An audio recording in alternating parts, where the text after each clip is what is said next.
যাই, ছাদে অনেক গোলাপ ফুল হয়েছিল, যাই গোলাপ ফুলগুলোকে বেটে মুখে মাখি। সবাই বলে গোলাপ ফুলের রস নাকি মুখে মাখলে ফর্সা হয়। আমি যেন দিন দিন কালো হয়ে যাচ্ছি। বাবুকে স্কুল নিয়ে যেতে ওই যে ওকে স্কুল নিয়ে যেতে আমি কালো হয়ে যাচ্ছি, আর ভালো লাগে না। যাই একটু গোলাপ ফুলগুলোকে তুলে মাখি, তার আগে একটা বাটি নিয়ে আসি। এই তো এখানে খেলা করছে, যাই গোলাপ ফুলগুলো এখানেই আছে, আমি যাই একটা বাটি নিয়ে আসি। যাই গোলাপ ফুলগুলো এবার তুলি। এ বাবা, কোথায় গেল?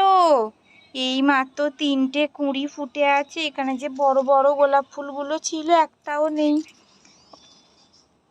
ওর হাতে গোলাপি গোলাপি কি দেখা যাচ্ছে, যাই গিয়ে দেখি তো। এই বাবু, এই তুই কি আমার গোলাপ গাছের গোলাপ ফুলগুলো দেখেছিস? কে নিল বলতো? তোর হাতে ওই লাল লাল ওগুলো কি রে? ওই যে দেখা যাচ্ছে, দেখি এদিকে ঘোর।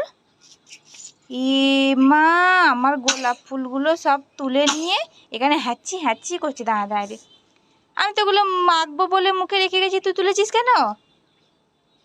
হ্যাঁ, তুই তুলেছিস কেন? কি করবি নিয়ে? মুখে মাখবো। তুই মুখে মাখবি? ফর্সা হবি? আমার থেকে বেশি ফর্সা হবি? মাখ না, গোলাপ ফুল মাখলে কালো হয়ে যায়। মাখ, বেশি করে মাখ।